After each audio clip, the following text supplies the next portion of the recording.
to telema tolobela mboka Wole to suwa bimisa na poasa ba député to votaki bazo salarien to tele la funa bazo salarien Como to lega na mwamba bazo salarien to tele lukunga bazo salarien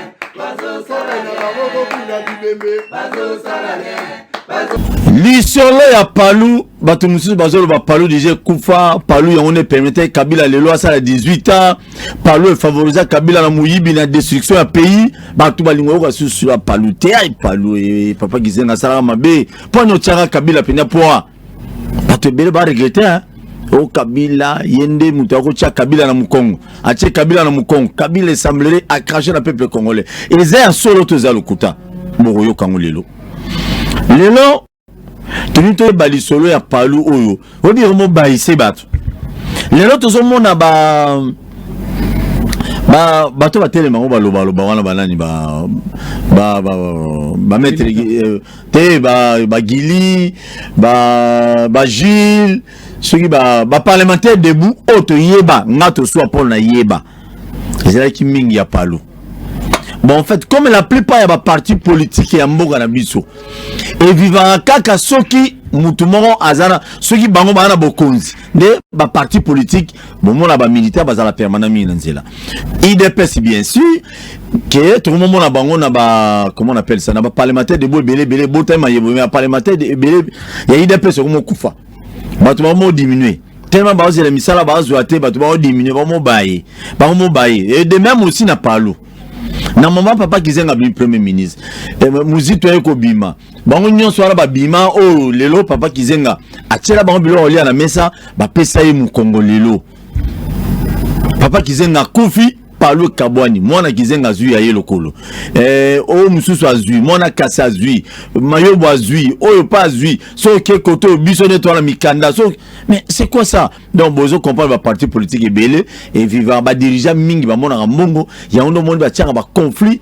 na ba confusion na ba parti na bango epanzana pour que ba se positionner bango ba comme ba indépendant conflit ya Palou ezo sala ngai passe mingi passe parti politique ou la Palou kokufati ay zwa biloko lelo nazo la kisabino élément moko mais avant cela na ya manon ndeko boni oui malam ndeko Paul Toso Jean-Paul Mouzema amuta Palou notre conseiller national et secrétaire provincial Tchango laissé par le patriarche Antoine Gizenga donc dans la signature il y a patriarche Antoine Gizenga ti lelo les raza vivant na benginga na ndaku na yeto sololi en face na lobelinga conseiller simabi zonga une semaine après tindi nomination nga comme secrétaire provincial ya Palou na Tchango Mobimba c'est au bafuta non na Palou to zela mbongo te Palou to zo bunda po dona Palou ba mbongo nyonso kota ba contribution ya ba carte ya ba nyonso kina et ça pour le fonctionnement à partir. Il fonctionne pas louer le siège. Ah mais écoutez, que louer le siège comment? Non, Boza balocataire.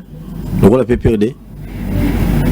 Est-ce que parti politique ça question ça na siège ça na moto louer et que louer comme ça na ngo ça ne pose pas. Na mbongo nyonso na bokonzi bozo na mboko. So bwana siège na binote ya binomote oui que ça et ça sonye peu Paul Mouzema. Non wana il faut il est presque dans une opposition ça na siège. Wana il faut tout na bandeko bazoke déjà retraite. Admeneti ba ndeko Gode Frama yobo bazo déjà retraite na muzito atika politique otie muzito makiasa za Willy Makiashi bazwa ba mazenga bazwa il faut que tuna bango mutuna na 2006 l'air Kabila pesi no bambongo ebele plus de 6 millions pour que organiser l'élection ni nezanga gi bosomba siège ya parti Lumumba signifie parce que même pour ma tête ozomona eza patrimoine ya bana bato Gizenga. Et d'abord, vérité, bima, et ça, y a maman Anna, donc l'épouse, y a patriarche Antoine Gizenga, des bonhommes que tu vois. Donc, ceux qui n'ont 4e rite au foot, les problèmes, c'est normal, parce que ça renaissance, tu bandu à la pote. Mais retenir Pelo Komogo, pas l'autre bandang, on a des bonhommes. Non, non, je vais aller. Paul, laissez-moi d'abord. Comprenez que même leur to bandi na patriarche banda, yo yaba bureau patriarche Zagawapi.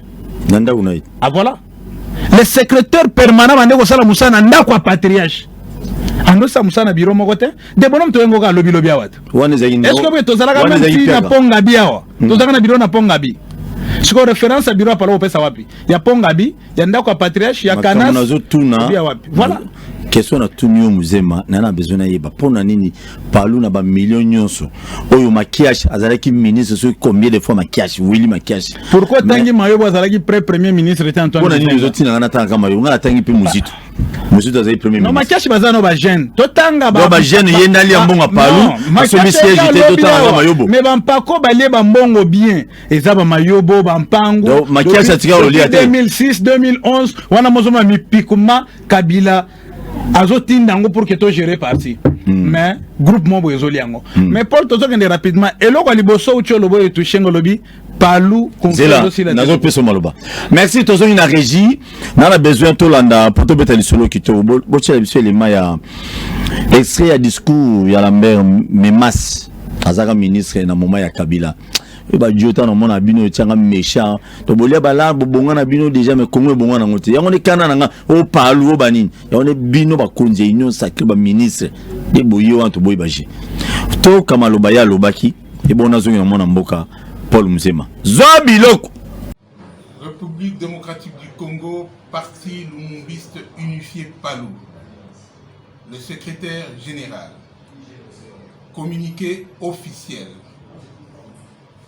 Le secrétaire général ad intérim du parti lumumbiste unifié Palu annonce à l'ensemble des militantes et militants du parti que la période agitée et délicate que traverse le Palu ne nous donne aucune latitude de faire le jeu de l'Autriche pour prétendre que tout est bien réglé et que le parti se porte au mieux. Bien plus, avec la perte encore fraîche du camarade secrétaire général ad intérim et secrétaire permanent et porte-parole, Gizenga Lugi, d'heureuse mémoire, les militantes et militants du PALU ne pourraient avoir un comportement meilleur pour célébrer son 56e anniversaire que par une méditation profonde afin d'appeler de tous leurs vœux un rétablissement rapide d'un fonctionnement régulier et normal de ce parti patrimoine national de la RDC.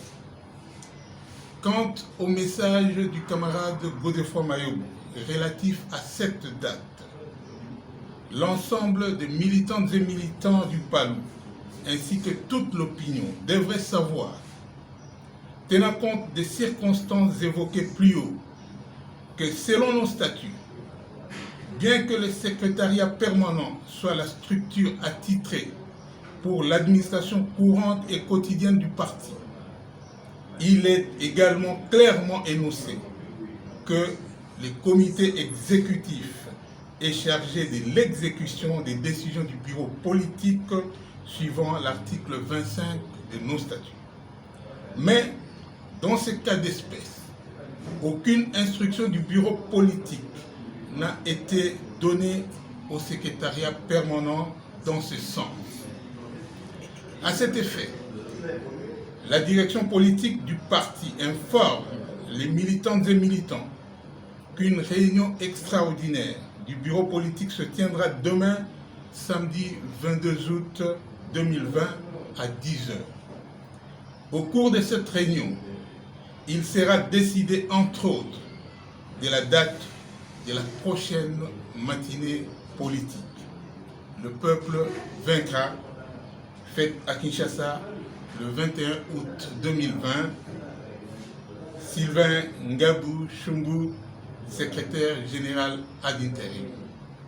Que Dieu bénisse la République démocratique du Congo et le PALU.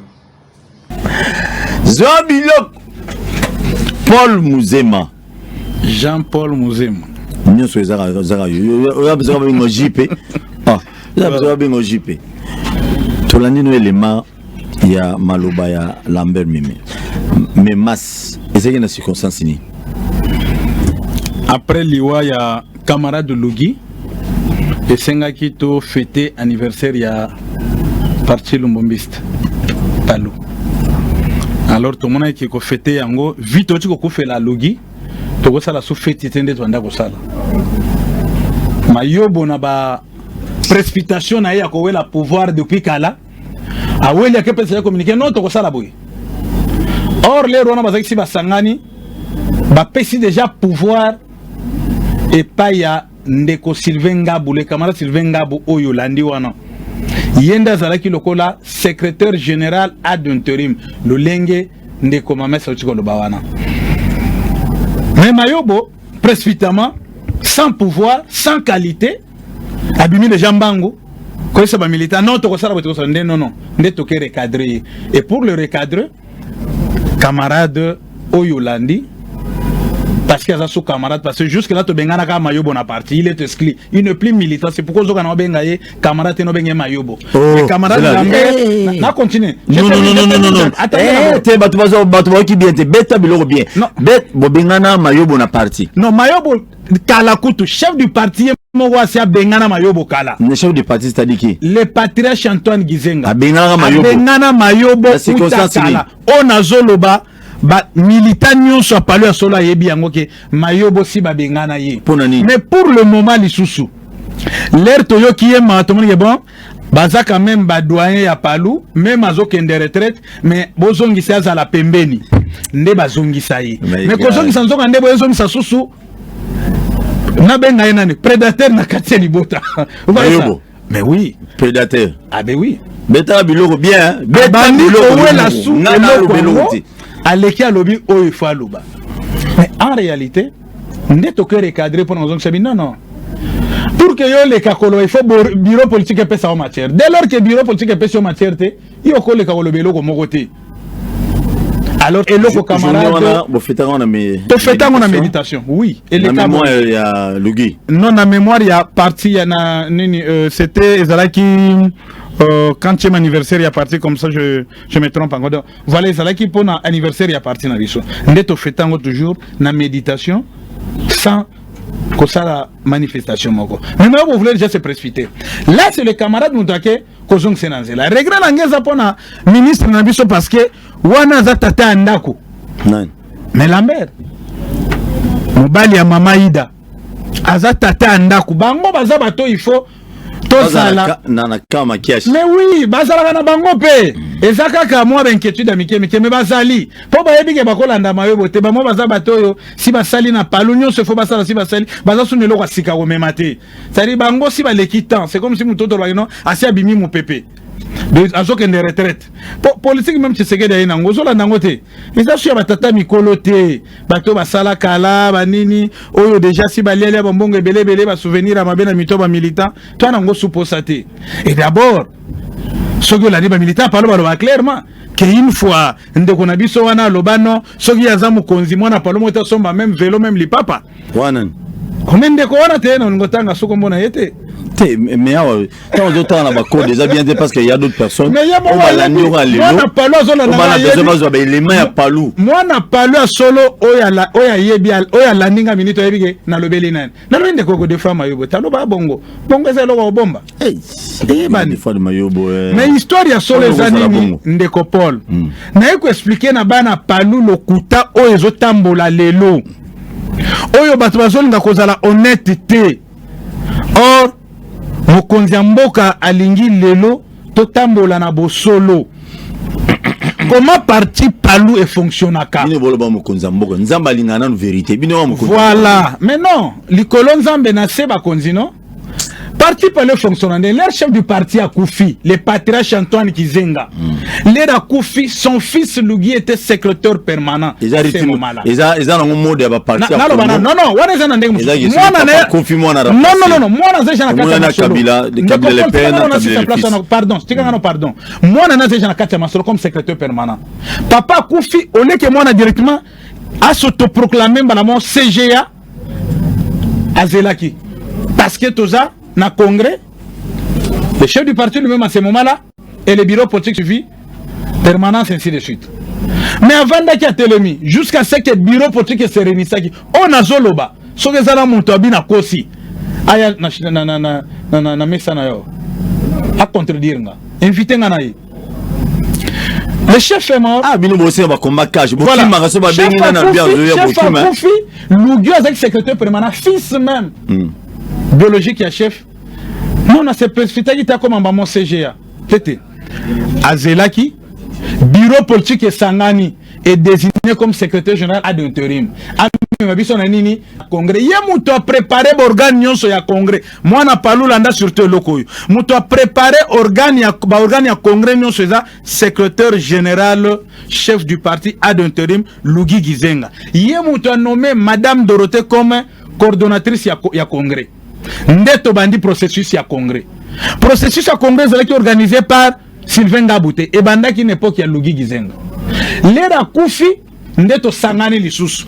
Bo sangani yango wana moni oyo meme ndeko Lambert a confirmé.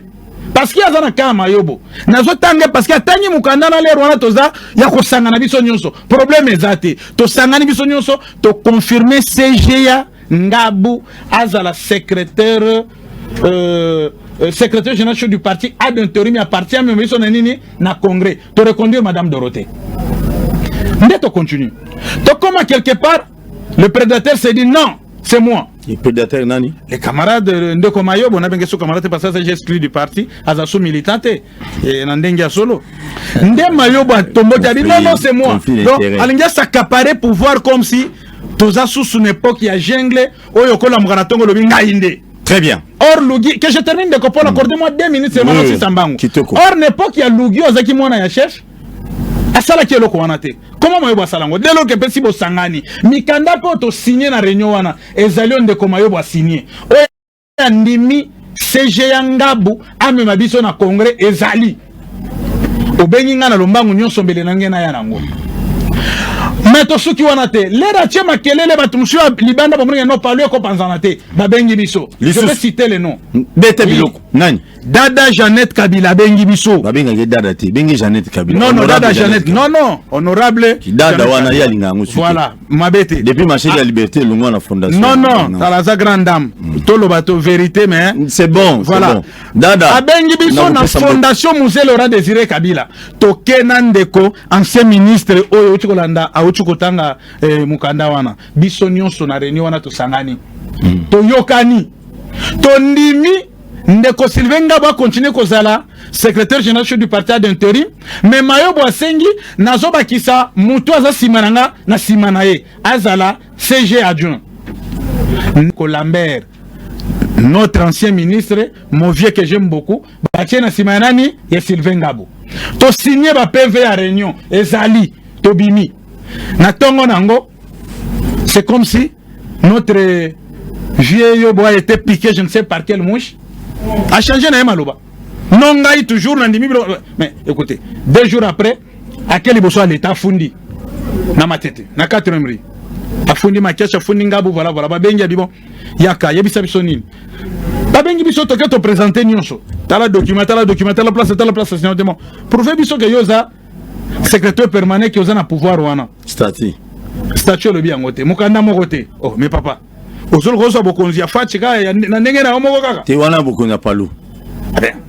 voilà bah c'était papa moi ezate magistrat c'est nini a classé dossier c'était zonga kende sima nani ya Willy Makashi congrès c'est ça nini et c'est salama a traité magistrat Willy Makashi a commandé comment a traité magistrat wana de corrompu magistrat siliki a bien traité nga corrompu comment yo mutoye funda ozana preuve moko te mais baninga ba présenter ba preuve na ba bisiko yo signé signature ya yo yangai oh non signature na renoncer na yango renoncer par quel mécanisme parce que pour renoncer na signature il faut un mécanisme moko eza na devanga na yo te eza liboso ya juge yo kaka yo moko na ndako la moki yo na bana non moi sino binono na renoncer na signature wana ça se fait où et wana eza na république bananière to na palu ya kalo yo bazé ko détourner palu ya l'élu à renaissance ndeto boya ki eloko wana je chite en disant ceci de kopor makiash allait sur le bébé makiash je chite en disant quoi c'est-à-dire ba militant va comprendre que bande ko lokuté leki bango mais to soki wana te pas dada to bimi ndeko mawa kesu na matete afundi akimi 4e ri akena matete afundi lisusu alobi na sengi secrétaire général Willy Makashi alongolanga na palo lisusu. Et Sylvain Nga. Oui, Makashi a commis CG. A commencé on a CG d'abord il est depuis Kala depuis même ça pembeni ya Patrice Antoine Gizenga. Yende me demander bana yeno yende tribalisme. C'est-à-dire et bana yende successeur ya Antoine Gizenga. Et le Salami, mais oui, Oyeba ministre du Travail, à la fois secrétaire permanent. Disez nous que les postes. Laissez-moi d'abord terminer, camarade. Rapidement, l'air journaliste. L'air toqué dans ma tête, merci beaucoup. L'air toqué dans le tribunal à ma tête, mayo bafundi. Y'a mouta fundi. Bisoko to ebite to mona oh assignation ele biso. Et comme ça assignation. Toqué répondre toqué na ba preuve. Toqué saboye 5 jours après ma bafundi sous teneni tribunal ma tête no baza corrompu. Yo muto yefunda ba commencer corrompi ndenge nini 4e cassation minute on ndena oloba boye toza na cassation le 28 il faut cassation trancher abi misa ba grien fait ça la ke mayo bololenge oloba ke non tribunal ya matete na 4e baza corrompi c'est vrai ou pas pour il faut présenter ba moyen par rapport à quoi ils ont traité bon parce que ils appellent okuta ba refonder les sous il faut yebelo ko wana merci na peu somaloba tozongi na régime moyo il m'a caché. Au commissaire Japalou, il m'a baraté. Il m'a caché. On a ça la ironie. Il m'a baraté. Mais c'est un grand monsieur, ce monsieur là, ça procès à l'université. Il est bien. Ah, on est le bidon. Attends, il s'en a une qui ne sait pas. Mais café à maillot, bouton, tant il y a ma bataille maillot, baba, contradire ma bolo bana. Ah, non, de lobby. Tozo il a régi, botte le élément. Oh, Jean-Paul Mouzema. À Sangisaki, moi 10 personnes à Palou. On a le lobby 10 personnes, bidon mon moment de image. Toki na régie, base Biloko. Zoa Biloko. Betela mango Biloko ya Palou. Hey, Palou Panzani.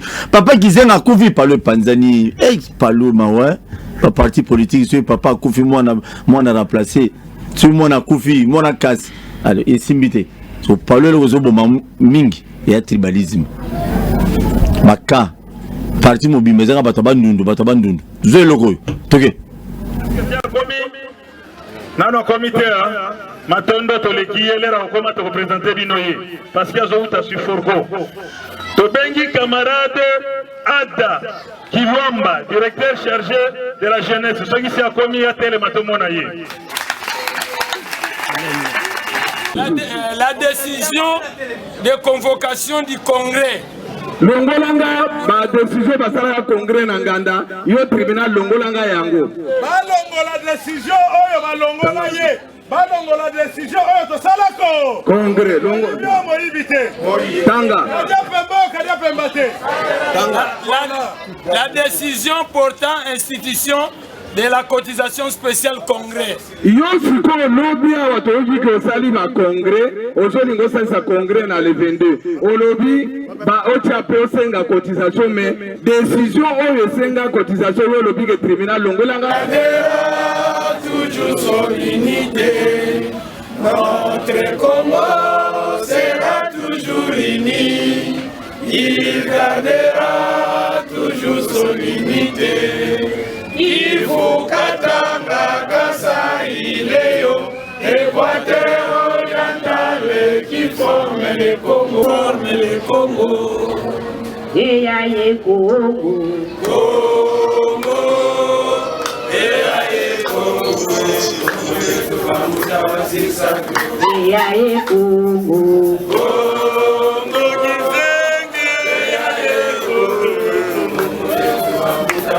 Papa Gizenga na Congo.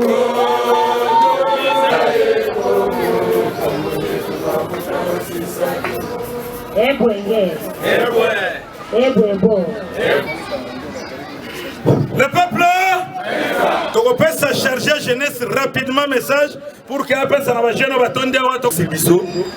Na eko kimela a na changu pour na opesa communiquer na ba jeune que tu prépares qui journée à lobby tout ça là marche de soutien il y a ba jeune pour qu'on a soutenir FARDC na biso na musala o eza kusala ndenge ba lobby que banda to sali congrès nan to sali ba activité ya makasité nan to sali ba tour na ba province té biso ba jeune to ngeto banda na marche wana mais le quoi communiquer et le mais nous allons sûr na changu na ba na changu moni bango awa ngalo te ata communiquer l'équipe makasité mais na okene na changu beaucoup na confiance ezali que pour qu'il y a comme Sika Zali et Salama Lolengani mikakatano nino tozwi na nzela wapi moyibi ezali wapi verite eza bocomprendre ke baninga na biso moyibi elekiba lokuta elekiba me bakokoka biso botala bino moko basalisaki mwa matine ya kopola oyo bozawa boleki ebele koleka matine na ba soni o soni te aleka tuka kwa yo salisi matine ya kisasa mobimba avec 20 personnes. Province Salisi Matine avec plus de 200 personnes. Ce qu'on a dit quand on a dit, Mawate. Pour reconnaître que par lui à Solé Zali à Willy Makashi, na Didier Mazengo, Zali ministre Nabiso, il y a intégration régionale. Oh, il y a bête à double brassard, à bête à partout à Soleka, à Zotigamile. Ogolanda Makamo dans la télévision, Togoboma Yangote. Togolekisa yango na baoyo bapesa biso confiance camarade militant na sympathisant na kosenga surtout na mama pe bana beto bana moko me libre sala na ba réunion ya province air nyonso pour que bande koma mesana loye bozwi biloko wana zongi na douceur bozwi biloko bino moko ai palu tribalisme ndezo boma palu omona o bato kasongulu na ndefo bazala o bato ya mbondani nyo ndefo bazwa ya onde bomi palu ce qui est vrai ba kiashi balinganga tribu ya ba bato de bonhomme tena comme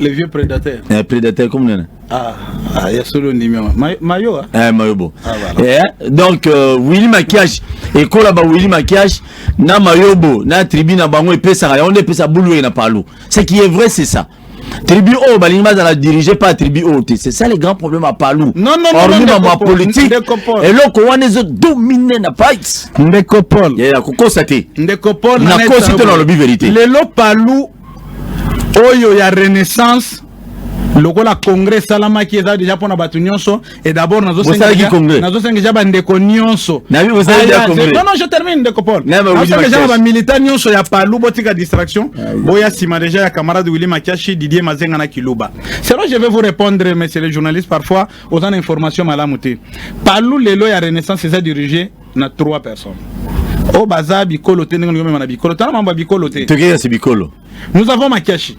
nous avons Mazenga. Yawapi. Oyaza le ministre de l'intégration régionale. Aza Yawapi. Hein? Aza Yawapi. N'a besoin d'aller battre tribunal bon. Aza mutakwa ngwa musuku. Tozana Kiluba. Aza Katange. Awana ne bola tsebera pamba viana. Viens vous donner des décisions. N'a pas toujours le babongo. Les lots tozana Yohanan. Nekopol. Tozana la majorité na place de décision. Tozana secrétaire permanent. Je crois mutamanyema. Ah, maman Aurélie Batumike. Maman Aurélie Batumike. Non, mais il y a des secrétaires permanents. Non, le Rwandais, ni école. Merci. Maman Aurélie Batumike. Milulu na yo. Aza Mutabandu. Et ça, l'autre. Et celui-là, ma casse, c'est pas un problème. Non, mais le bel logo solo. Papa, na beti biloko. Na beti biloko, ezui nango déjà ya. Jean-Paul Mouzé m'a parlé na Bibo. Si fona songa yo biloko na ekoti. Ete ekoti na ndamu. Mais yo ndimaka de ekoti biloko biloko. Beta biloko ezui moko. Siko Milulu tout au Landanayo, tu t'es basé sur quoi? Rapidement parce que bah, ça n'a 5 minutes. Oui. Tozali na ba préparatif ya sortie officielle ya Mokonzi na biso. Maintenant il faut y envoyer les secrétaires général chef du parti, les camarades de Willy Makiashi. Na badjou na nyonso, les camarades de Didier Mazenga na camarade Kiluba Oyazali, député national. Toyamba Bango le 13 juin Oyo. To présenter Bango na ministre la communication. S'il vous plaît. S'il vous plaît. Toujours tout na bato ba yeba rapeti. Aza mwana palo, aza député à Palo. Aza géré par le secrétaire général Willy Makiashi na parlement parce qu'aza président du groupe parlementaire Palo allié. Voilà. Ndeko Patrick Moya aza géré na ndeko camarade Makiashi comme président et secrétaire ya groupe parlementaire Palo allié. Mais au moins on a qui est na des bonhommes. Non. Ayamba qui est kuna kinde kuna. Non, bon, et ça na bato bazo tingama yo zomona, et ça na bato bazo na perte de vitesse. Quoi? Na perte de vitesse. Bato bazo tingama mouya. Ah. Pourquoi? Viens moi bazo tingama mouya. Mayo batinga muya. Ah mais oui. Abilo nozolo. Quelque part peut-être zela nem sayo. Oui binga na. Donc kaboli ba ministre. Zela ministre ya Palu Mayo. Zela ko nem sayo. Zela ministre ya Palu. Ndako na zanga vérité po nazala ngaka mwana Palu zaka seloko moko. Beta biloko. Ndeko balingo kanga ndeko moya pa beti yesu ko loko. Vieux oza déjà na ngonga retraite. Voilà Patrick Muya mutaye bisaki Mayo. Ya bimina ye moya. Oui. Ndo zo mwana vieux mais. Beta biloko zala laisse. Minute honnêtement za gozoka. Ah mais oui, je te dis la vérité. Vieux minute il croyait les communistes matala boeba. Mouya ya beti loko. Godefroid Mayobo aza déçu. Mouya ya beti loko. Donc Mouya ya dribblé. Comment le côté ce qui au cositi place mon ko komi ko sayo. La bandi biloko na depuis. Beta biloko. Depuis n'époque patriarche ça. Via za inega mutu moko ko lukaka nder moko tale kelani chez patriarche. Omo patriarche comme ça mukola bino no bo dossier. OK. Et moi le kana ki kwiti na sayo. Baroni. Tuna bato ki kwiti mamweleka na ki kwiti. Non lo bango le loté. Benga ngani mission msuto na bato. Très bien, OK, Milulo zaki basé sur quoi? Non mais Milulo basé sur le 13 juin oyo. Willy Makacha zo yamba mana ba militant nyonso ya République démocratique du Congo. 10 000 fois 10 000 fois na 5 000 oyo yo mozo landeza beta bilo waneza na masine lo kanozo mona na changu ozolanda province moko organiser que loko wana nga moko no organiser ki yango juste pour ça mama yaki avocat non nazana moko na mona avocat monsieur le journaliste il faut banane loko ali bozo nabi aux avocats et puis aux agi bras droit il y a papa Gizen à l'époque de son vivant afungolo va passer après ça va passer belé pour son non nazwa poste mon côté mais abano fungolo bani c'est dans les premiers nous on te préparer yango déjà pour ba militaire basa déjà informé pendant les 13 jours va se préparer le basa les belé je crois vous en a fikin. Vous allez belé le 13 juin. Vous confondre baba. Oyo ko tout président yemo benga ki bandoki. Té bon compte sa président Félix et maman Palu té. Palu bo la ministère. Non non. Non non, c'est même ça yo. Ba wala nde ba wala ministère. Mais biso to la Palu, c'est comme si to koka ko tikate eloko to yo yebi la fois une fois en 2018. Ngama betanga mabanga na Pascal oyebi pona Palu. Parce que le loto tika ka Palu ke ndongo ka bongo. Na ngo tanga te bato parti nini me bayebi so na tangi nani na yo moko ndeko no moko journaliste bo sana ye a interview nga kuto en direct we Peter Chani ba betanga mabanga yo yebi ti le na ko tu fona le kana Peter Chani ni mission pour expliquer po azwanga ka buna za ko lala no ka benginga na ya manebi teke na zo passer en direct na banga place wana na mande kwa ide presse pour le rona to ke lobela ndeko Shadari na bombate na ouais patira chatini ngabi lobela Shadari na kenda lobela Shadari ba ndeko ide pesa ba ya ba lapida nga pona pano courage vous comprendre donc lelo ko mona mutu moya pour frapper ide pesa kala lelo ko mona mutu mo oyo osoli mbongo Palu osakana na ngoti oboto la ngoso tcha suna poche osoko mino mpaka olova na ndako parfois ko yana conseil yo mo ka mtozo na komi mpaka Firma yobo ça komi mpaka te fa que retraite. Est-ce que Nabi attends tout ça l'émission tu te sens vraiment à l'aise tant temps mayoba komi mpaka est-ce que oui ba ma opinion zolo mayoba zamba gris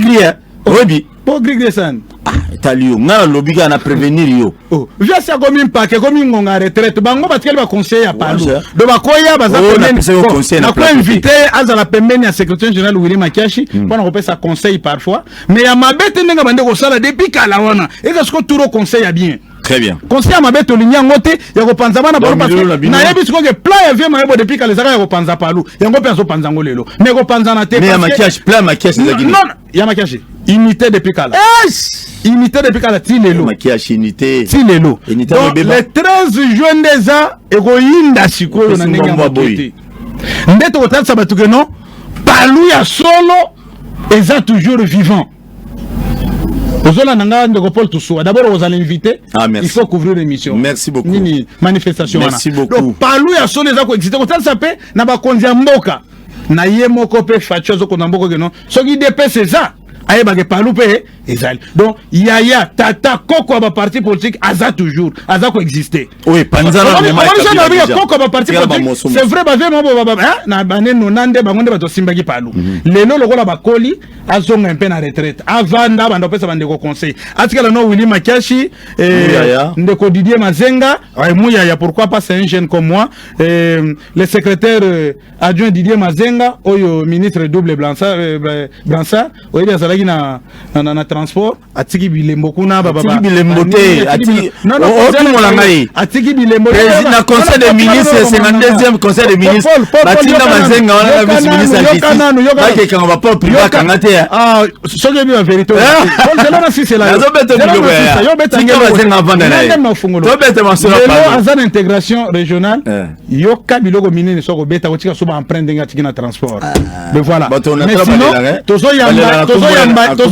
les 13 ba sepela na makasi tozo yamba les 13 tozo yamba les camarades Kiluba na bato bazolo bana palia bato bandu no camarades Kiluba CGA aza muto katanga mama Aurélie aza muto pe ya est aza na muto bandu nduti wana za ba discours na bino na bato na so bisote na batora nyonso ndenge bakenda ko boutique makambo non ba ministre tozu ebele banda na oya utuko loba wa ndeko Lambert Mamesa za mupende oza ministre ya transport za mu ya travail mupende ndeko Didier Mazenga za ministre lelo a mupende parce que loko lobi yangwana Kabwelulu le ministre inamovible na période ya Kabila c'est mupende akenda ah ben voilà ndeko na biso sanani Mukoko Samba premier ministre vice premier ministre aza muto palu non évitons les distractions de ko Paul ya bato bazolo babilobela ole ba comprendre que ezana batu bazana posa ko boma palu mais to ko tikela bango tawana ko boma palu merci beaucoup donc nazoye bisa bande ko nanga botala ngana otala bino clairement joie joie bino pe boko tikela ko boma palu te palu ko tele makawa yo mutolo ba okenda pe okenda kasongolunda oko kapra ko bima député e bike vie mabo akoko bima député te papa nanga ya non ba voter yete non na 2006 a postulé abimi na mwa nini ya Mbutagizenga wana nono palo zo mona mwa moto Mbutagizenga 2018 mutamo ba pisto a postulé na Kenge bashasai abimate na kisasa wana moamba rien donc imaginez bien ce ko bima député te comment est-ce que Willy Makashi abimi député Willy azala ka député yeba voter na gungu eza ya ye kayemba idiofa Mazenga sko akangi kwangu nyonso mais 2023 bima pe député comment na oui mais qu'est-ce que 2023 là viens abiso non on va se présenter des fois bimate merci 2018 bino adversaire na bino adversaire de taille na bino za 2018 à se présenter à député non mutasoko ko bima député te ndeno za la chef ya parti merci non to ko sa population te vie vanda na conseiller za vie na ngato yebani ngana yo yebani ngana yo vie tena na numéro na ko na ba photo to kangana na ndako c'est moi mais vie ngonga se koki aussi okoli kende retraite Poussana Willy Makashi pesa ye conseil Poussana Didier Mazenga pesa ye conseil Poussana Ndeko Kiluba pesa mo ba conseil bien oyo patrage pesa yo je crois bako limbisa yo mena pour que bazongi so sen ya palu ndengo kende ko senga na justice parce que senga ki na justice ke pardon juge longola sanction wana ba pesingai zongi sanga na palu pardon juge longola ba PV so ba réunion to sala wana pour que ngana zonga na palu mais oui c'est vrai juge a zongi sayote vieux Willy Makashi ou est secrétaire général du parti lelo Nkwakima c'est-à-dire akoyoka yo mawa akozongi sayo tribalisme ça l'a posé tribalisme exact non comme Gizenga papa Gizenga benga déjà le ministre belé bango nyonso oyoki muto bandunduté très bien merci beaucoup voilà tokoloba boyi déjà lobby tokoloba boyi t'es déjà lobby les 13 bana palu nyonso les 13 déjà barozala bosa ezali susu botika biyoka yoka pamba pamba boya kozonga merci s'il vous plaît merci beaucoup bayoki avana na beta biloko suka Jean-Paul Muzema zobanga biloko suka mais Willy Makashi ozwa parce que moi liloba encouragement na basoda na biso on bazo buna na est mais na mona mboka c'est comme ça ça se passe na plateau si bitumbe ko sila na est na mona mboka nanga pro bande ko no ebele ya mona mboka no baze ebele ko na front beta biloko abona loba na Kikongo beta tuba bon tuba nge Banguignon sur la République démocratique du Congo. Vraiment, Bampang na beto est mais souffrir mingi. Bamvula mingi, menga metanga mingi. Vraiment, yomelunga. Yomelunga.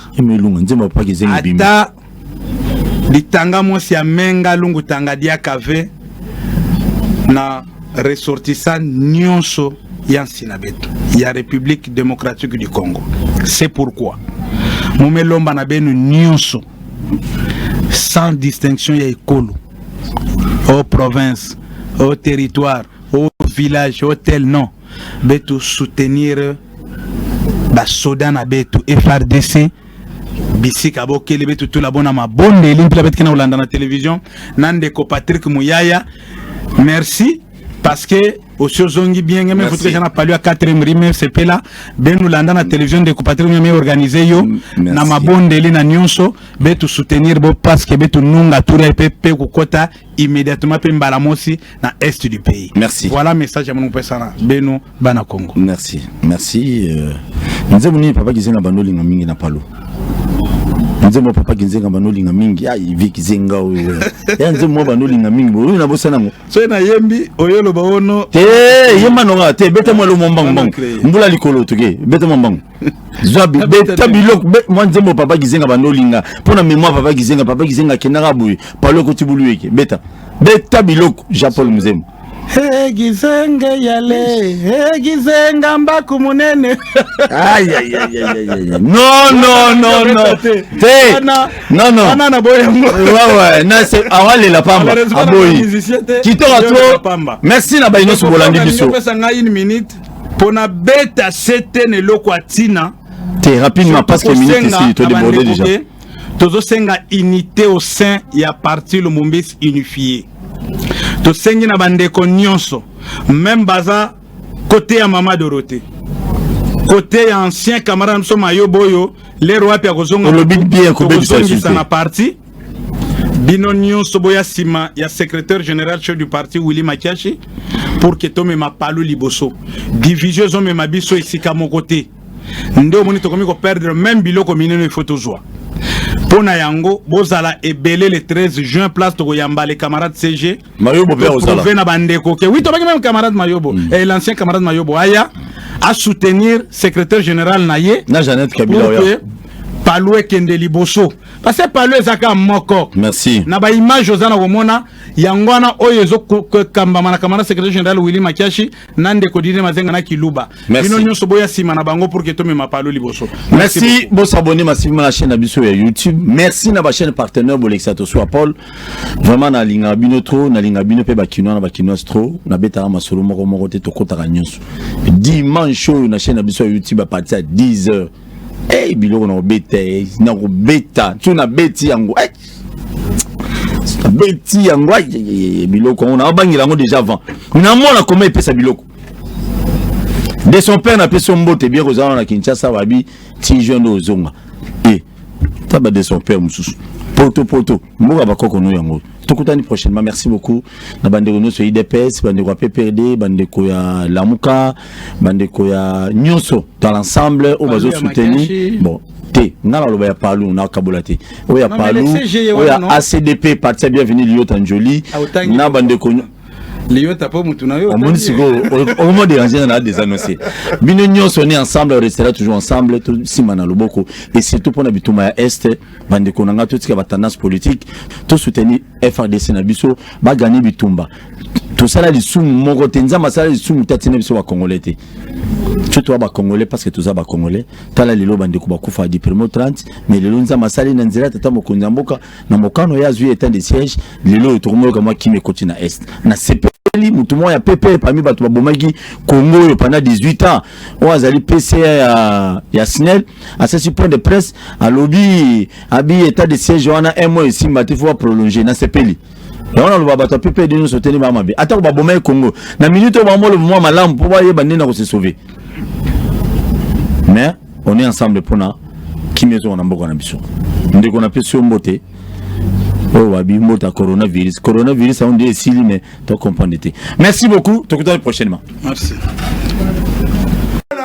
totelema tolobela mboka ye Voyole tosuwa kobimisa na poasa badepite tovotaki bazo salarien tokende na funa bazo salarien Kongo tolega na mwamba bazo salarien tokende lukunga bazo salarien tokende na maboko kula bibembe bazo salarien